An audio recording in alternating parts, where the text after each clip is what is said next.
네, SK 하이닉스 주주분들 반갑습니다. 이선생입니다. 자, 오늘 7월 16일 목요일이고요. 제가 어제 이제 오늘자가 정말 중요하다라고 말씀을 드렸었죠. 왜냐면은 이제 ADR이 30%가 이제 넘게 오르면서 굉장히 좀 폭등하는 형식의 그런 상승을 보여줄 줄 알았는데 윗꼬리를 굉장히 크게 남기고 결국에는 이렇게 마감이 됐다. 그리고 나서 오늘자에서는 아무래도 본주 쪽에서 이제 반대 매매로 인한 하락이 나오지 않을까 했는데 역시나 하락이 나왔는데 그 낙폭이 좀 크긴 했어요. 사실 오늘자로 이렇게 예상치를 좀 넘어가는 그런 정도의 하락폭이 나왔다. 이제 9% 넘게 빠지면서 지금 180만 초반대에 이렇게 있는 건데, 근데 사실상 그렇게까지 걱정하지는 않으셔도 될 것 같아요. 왜냐면은 지금 이 ADR 때문에 ADR 쪽에서 이제 하락이 나왔고, 그 나스닥 쪽에서 그렇게 빠지다 보니까 이런 차익 실현 매물세가 나온 거고, 그리고 또 이거 더 빠지는 거 아니냐 하는 그런 공포감, 그리고 또 이제 다음날 내일이 휴장이기 때문에 또 아무래도 리스크가 좀 큰 탓이겠죠. 네, 그래서 이렇게 본주에서 좀 많이 빠지는데 지금 보시면 아시겠지만 가장 많은 매물들을 가진 요 180만 후반과 200만 후반 요 사이에서 조금 멀어지지 않았어요. 크게 멀어지지 않았다. 그리고 60일선과 이제 120일선 사이에 머무르고 있고, 현재 같은 경우는 이제 5일선이 이렇게 쭉 내려오면서 좀 이렇게 좀 역배열로 이렇게 이평선이 나타나는 걸 확인할 수 있는데, 하지만 그렇게까지 크게 걱정하지 않아도 되는 자리입니다. 왜냐면 일단 이 하락 추세가 상당히 오래 이어지고 있잖아요. 이제 또 큰 폭으로 상당히 오래 이어지고 있는데 외인들의 비중이 상당히 많이 늘었어요. 그러다 보니까 우리가 생각해야 되는 부분이 한 가지 더 늘기는 했습니다. 일단은 최근에 변동성이 상당히 크죠. 이 변동성의 원인이 사실 이 뭐 삼전이나 SK 하이닉스 레버리지다. 그래서 이거를 그냥 우리가 속으로 생각하고 있는 게 아니라 대통령까지 이 국민 참여 국정에서 보완책을 마련해라 라고 계속해서 지시를 내렸거든요. 그러니까 주가 안정해야 한다. 대책 마련해야 한다. 이렇게 금융위 쪽에 계속해서 압박을 넣는 거를 확인을 할 수가 있었습니다. 어제 정말 계속해서 나온 말이었어요. 이게 지금 중동 불안에 뭐 반도체 고점론까지 겹치면서 급락을 하고 또 뭐 ADR 2배 오를 거라고 월가가 전망하고 이러니까 반등 나오고 이러면서 이제 매일같이 이렇게 급등락을 반복하면서 코스피가 완전 투기판이 되고 있잖아요. 그러니까 본주가 막 30% 넘게 폭락할 때 레버리지는 뭐 15% 넘게 뛰고 그죠? 근데 그 와중에 좀 더 크게 와닿는 걸 좀 말씀드려 볼까요? 이 레버리지라는 게요. 이 레버리지라는 게 출시 이후로 서킷 브레이커가요. 이 서킷 브레이커가 한 달 만에 지금 5번이 나왔어요. 그렇죠? 그러니까 국내 증시 역사상 13번밖에 없었던 일이에요. 국내 증시 역사상. 근데 한 달 만에 이게 5번이나 나온 거예요. 그렇다고 이게 지금 당장 대책이 마련되어 있냐? 그런 것도 아닙니다. 자, 이 레버리지 얘기를 제가 왜 자꾸 하냐면요. 얘 때문에 본주가 텅텅 비어 있어요. 그러니까 SK 하이닉스의 거래량이 이렇게 계속해서 줄어들고 있는 거예요. 이걸 노리고 움직이는 애들이 누구냐? 외인들입니다. 외인들. 이 외인들이 계속 밑작업을 치고 있는 거죠. 그러니까 지금도 보시면 아시겠지만 기존에 오르기 전에 이 물량이 여기 아래쪽에 이 매물대가 이만큼이 훨씬 더 많았어요. 훨씬 더 많았는데 최근에 어떻게 됐냐? 계속된 하락에 뭐 꾸준한 새로운 매수세도 있었고 그리고 여기 있는 사람들이 내다 팔면서 이렇게 새로 들어온 사람도 있겠지만 위쪽에 물려가지고 물타기 하신 분들도 많으시고요. 그렇죠? 그러니까 최근에 이 5월 상승분, 이 5월부터 여기부터죠. 여기부터 이 상승분을 전부 반납하더니 중간중간 계속 이렇게 등락을 만들어주면서 네 이렇게 반등을 만들어주면서 거래량 모으고 물량도 모으고 있었다. 그러니까 그러면서 이 메인 매물대가 새로 만들어진 거예요. 새로. 근데 이 역할이 뭐냐? 얘는 결국에는 지지선의 역할을 해줄 거란 말이에요. 그러니까 상승을 할 때도 하락을 할 때도 계속해서 이렇게 등락 구조를 만들어주면서 외인들이 밑작업을 끝내놓은 상황이라는 겁니다. 자, 그래서 오늘자 움직임이 어떻게 된 거냐? 오전장 움직임 엄청나게 크지 않았냐? 네, 맞죠. 제가 오전장의 움직임 가장 크다고 했잖아요. 근데 오전장에 떨어진 거에서 보시면 아시겠지만 자, 오전장에 여기서 떨어졌어요. 이렇게 시작해서 오전장 10시 23분에 최저점 182만 1,000원을 찍었습니다. 근데 그 이후로는 어떻게 됐어요? 횡보예요, 횡보. 크게 움직이지 않았다. 제가 말씀드렸죠. 오전장에 가장 큰 움직임이 나오고 그 이후로는 계속해서 그 자리를 유지하려 할 거다. 그래서 오전에 외인들이 눌러줬습니다. 네. 그러니까 개인들이 들어오는 개인들의 매수세를 만든 거죠. 보이시죠? 네. 이런 식으로 지금 자리를 만들고 있다는 거예요. 그래서 크게 이 매물대를 크게 벗어나지 않은 선에서 이 아랫매물까지 지금 채우고 있죠. 이거는 상당히 좋은 자리가 될 수 있다라는 겁니다. 그리고 얘네들이 노린 게 뭐냐면요. 오늘자 변동성을 최대한 줄이는 거였어요. 그러니까 10% 이상 넘어가지 않는 것. 여기서 오늘자로 서킷 브레이커가 나왔으면은 정말 패닉 셀이 나왔을 거예요. 그렇죠? 그래서 오늘자 변동성을 최대한 줄여서 현재 주가에서 이렇게 머무르면서 매물을 모으고 물량을 모으는 겁니다. 그러면 금요일이 휴장이죠. 그리고 주말이죠. 이 3일이 지나고 금토일 3일이 지나고 이 3일 동안의 재료를 쌓아서 월요일에 터뜨리는 거죠. 그래서 여태까지 주가를 계속해서 눌러줬던 거고요. 그리고 당장 다음 주부터 외인들의 목표는요. 현재 주가에서 강한 반등을 만들 가능성이 매우 높습니다. 그러니까 지금 상황에서 반등이 나와준다면요. 그간 물려있던 개인들, 여기서 물려있던 개인들은 어떻게 해요? 매도세가 강해지겠죠. 그리고 이 새로 들어오려는 사람들도 있겠죠. 그런 사람들도 있으니까 자금이 순환되면서 새로운 지지선을 밟고 올라가게 되는 거죠. 근데 그 올라가게 되는 이후부터는 외인들의 본 게임이 시작됩니다. 자, SK 하이닉스의 상승 추세는 어떻게 되냐면 이렇게 돼 있죠. 그리고 이 안에서 등락 구조를 반복하죠. 그렇죠? 그래서 외인들이 항상 상승 추세를 만들면서 이걸 좋아해요. 이 등락 구조를. 왜냐하면은 정말 이기적으로 수익을 내는 구조거든요. 그러니까 이 안에서 이제 단기 저점 매수를 하고 단기 고점 매도를 하고 물량을 조금씩 쌓아가면서 수익률을 올리게 되겠죠. 그러니까 이 상황에서 그냥 개인이 뭐 한 300억 들고 왔다. 혼자. 여기 투자를 해요. 돈 못 벌어갑니다.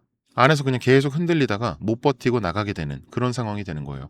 그래서 여러분들도 아실 거예요. SK 하이닉스로 최근에 뭐 이쯤에서 사서 여기서 팔았다. 돈 많이 벌었다. 이런 분 보신 적 있으세요? 한 주, 두 주? 이거 말고요. 정말 많은 돈을 투자해서 그렇게까지 많이 벌었냐? 아무도 없습니다.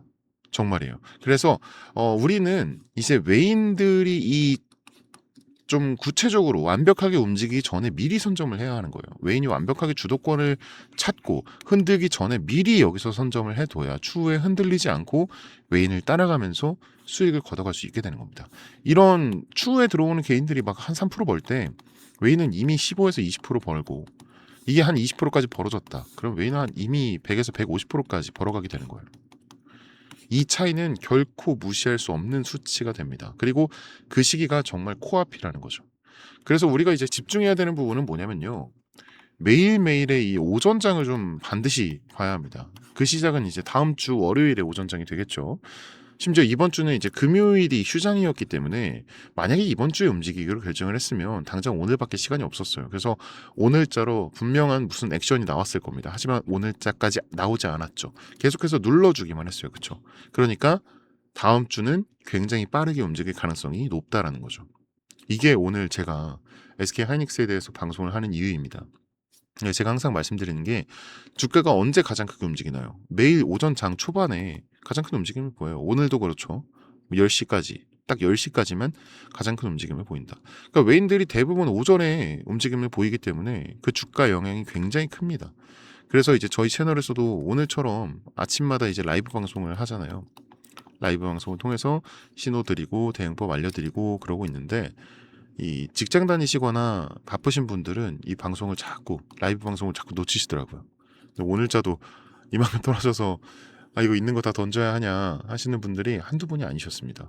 그래서 저희 팀에서 좀 고민을 하고 결론을 내린 게 우리가 조금 더 움직이자 라이브 방송으로만 할 게 아니다. 좀 더 움직여서 좀 우리 구독자님들이 조금 더 행복한 세상을 살았으면 좋겠다. 그래서 이제 숟가락을 떠서 입에 넣어드리자. 그래서 이 주가가 아침에 움직일 때 우리가 실시간으로 어떻게 치고 빠지는지 또 어떤 방향으로 대응을 하는지 이런 것들 여러분들한테 그 방법을 오늘 공유해 드리도록 할게요. 그래서 위에 제 개인 번호 하나 잠깐 띄워놓겠습니다. 여기 위에 보시면은 010-5932에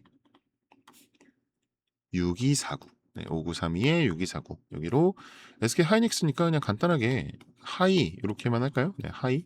네. 이렇게 두 글자만 이제 문자로 보내주시면 이제 아침마다 이 외인과 기관의 동향, 또 우리가 잡아야 하는 실시간 대응점, 꼭 봐야 하는 해외 팩트 체크, 사인 전부 정리해서 빠르게 브리핑해 드리도록 할게요. 이제는 이제 아침 방송 놓쳐서 발 동동 구른 일 없게끔 저희가 좀 챙겨드리려고 하는 거고요. 아무래도 방송으로만 진행을 하는 것보다는 이렇게 여러분들과 소통하면서 진행하는 게 훨씬 더 피드백이 빠를 겁니다. 놓치시는 분들도 많이 없으실 거고요. 네. 그래서 이렇게 변경하기로 결정을 했고요. 네. 아, 네네. 다시 한번 말씀드릴까요? 네. 위쪽에 번호 하나 있죠? 네. 010-5932에 6249. 네, 5932에 6249. 여기로 SK 하이닉스니까 하이 이렇게만 문자 보내주시면 이제 메이저 그룹의 동향, 뭐 대응점, 해외 토픽, 사인 전부 정리해서 저희 담당자 통해서 빠르게 브리핑해 드릴 겁니다. 아, 그리고 제가 최근에 번호를 공개했더니 이 극성 팬분들이 계세요. 기프티콘을 굉장히 많이 보내주시더라고요. 근데 이게 지금도 너무 많아요. 네, 다 못 썼어요. 그래서 이번에는 제가 너무너무 감사한데 요거는 제가 마음만 감사히 받도록 하겠습니다. 그냥 저희 채널에 구독 아직 안 하신 분들 구독 한 번씩, 그리고 이 영상에 이제 좋아요 버튼 있죠. 네, 요것만 한 번씩 좀 부탁드릴게요. 요 정도는 제가 부탁드릴 수 있을 것 같습니다. 네. 아, 그리고 또 우리 구독자님들 위해서 제가 오늘 또 귀한 선물도 하나 준비해 왔거든요. 그래서 요것도 받아가시면 좋을 것 같아요. 자, 제가 오늘 가져온 선물은 여러분들이 굉장히 흥미롭게 좀 보실 수 있으실 거예요. 지금 전 세계 증시가 변동성이 상당히 크잖아요. 이거는 단연코 미국의 영향이 가장 크다고 할 수 있는데, 이 미국 트럼프 행정부의 핵심 슬로건이 뭔가요? 마가, 이 Make America Great Again. 그러니까 미국을 다시 위대하게 만들겠다는 거죠. 미국 땅에 공장 짓고 제조업 부활시키겠다, 이런 겁니다. 이 공장들을 24시간 돌리려면 뭐가 필요하죠? 압도적인 전기가 필요하죠. 근데 지금 시대가 어떤 시대예요? 길거리에 전기차가 다니고 글로벌 빅테크 기업들 앞다퉈서 AI 데이터 센터 짓고 있잖아요. 그래서 이 AI 데이터 센터 하나가 잡아먹는 전력량이 웬만한 중소도시 하나와 맞먹어요. 자, 그럼 결론. 전 세계가 지금 심각한 에너지 대란, 전력 부족 사태에 직면해 있다는 겁니다. 그래서 대체 에너지인 태양광과 같은 이 신재생 에너지의 필요성이 어느 때보다 대두되고 있어요. 하지만 태양광이나 풍력만으로는 날씨의 영향을 받기 때문에 24시간 전력 수요를 완벽하게 감당할 수가 없죠. 그래서 트럼프 행정부와 빅테크 기업들이 사활을 걸고 밀어붙이는 이 궁극적인 해결책이 바로 스몰 모듈러 리액터, SMR입니다. 국내뿐 아니라 전 세계적으로도 가장 핫한 키워드, 그리고 가장 핫한 이 투자 섹터가 바로 원자력입니다. AI 전력 수요 급증을 해결할 최선의 선택은 원자력이고, 향후 SMR이 폭발적으로 성장할 것이라고 확신하면서 이 섹터를 주목하고 있죠. 자, 그럼 이 거대한 메가 트렌드 속에서 우리는 어떤 종목을 사야 되느냐? 정말 다행스럽게도 우리나라 증시는 미증시의 영향을 굉장히 지대하게 받잖아요. 하지만 아직까지 국내 SMR 테마는 저평가다, 이런 게 지배적입니다. 그래서 오늘 선물로 세 가지 종목 추천드릴게요. 첫 번째, 바로 두산에너빌리티입니다. 우리나라 명실상부한 원전 대장주죠. 앞선 제 영상들에서도 꾸준히 말씀드렸었는데, 이 외인들이 바닥에서 물량 꽉 쥐고 있는 아주 든든한 종목입니다. 무조건 포트에 담아두셔야 하는 우량주 맞고요. 그리고 두 번째 추천 종목, 한국전력입니다. SMR을 짓고 AI 데이터 센터를 돌리려면 결국 전기를 실어나를 전력망, 송배전 인프라가 필수적입니다. 오랜 적자를 지나서 요금 인상과 턴어라운드 기대감으로 기관과 외인이 바닥에서 쓸어담고 있는 전력 슈퍼사이클의 수혜주죠. 자, 그런데 여러분, 냉정하게 한번 생각해 볼게요. 두산에너빌리티, 한국전력, 너무 좋은 기업들이고 확실한 수혜주들 맞아요. 하지만 시가총액이 수십조 단위인 엄청나게 무거운 주식들이란 말이에요. 그러니까 우리가 주식하면서 뭐 10% 20% 수익 내자고 이 주식장에서 스트레스 받는 거 아니잖아요. 그렇죠? 그래서 오늘 준비한 진짜 하이라이트 세 번째 추천 종목입니다. 이 두산에너빌리티와 한국전력이 끌고 가는 SMR과 전력망 슈퍼사이클에서 실질적인 마진을 독식하는 핵심 중소형 밸류체인 기업이고, 그리고 SMR을 만들 때 들어가는 핵심 부품과 밸브, 냉각 시스템이 독점적으로 들어갈 수밖에 없는 그런 구조를 만들어 놨어요. 그리고 최근 유가 쇼크로 시장이 출렁일 때 개인들이 무서워서 이 종목 다 던졌습니다. 근데 외인들은 어땠을까요? 이 바닥 구간에서 무섭게 지분율을 끌어올리고 있어요. 왜냐? 조만간 터질 미국발 초대형 SMR 수주 공시, 그리고 빅테크발 전력망수의 진짜 알짜배기가 이놈이라는 걸 외인들은 이미 다 알고 있거든요. 제가 늘 말씀드리죠. 남들 다 뉴스 보고 꼭대기에서 한국전력, 두산RBT 따라붙을 때 우리는 지금 메이저들이 매집하고 있는 이 종목의 바닥 구간에서 먼저 자리 잡고 기다려야 한다고요. 그래서 본격적으로 수주 공시 터지고 그리고 시장이 이름 오르내리기 시작하면 그때는 잡고 싶어도 못 잡게 될 수도 있다. 자, 그래서 오늘의 선물, 제가 영상 끝까지 보신 분들인지 확인은 해야 되니까 화면에 보이는 번호 010-5932-6249 5932-6249 여기로 선물 이렇게 두 글자만 딱 보내주세요. 그러면 제가 이렇게 보내주신 분들, 아, 영상 시청해주신 우리 고마운 구독자님이구나 하고 제가 해당 종목명과 재료, 앞으로의 계획까지 전부 다 공유드리도록 하겠습니다. 제가 볼 때 조건이 충족될 경우에 좀 빠른 결과값이 나올 것 같으니까 마음 편하게 생각하시고 따라와 주시면 감사하겠습니다. 여유 있게 우리 상방 여지를 좀 확인한 후에 깔끔하게 다음 종목으로 넘어가면 될 것 같아요. 자, 그럼 저는 여기서 오늘 인사드리고요. 긴 시간 영상 시청해주신 여러분 정말 너무너무 감사드립니다. 지금까지 이 선생이었습니다.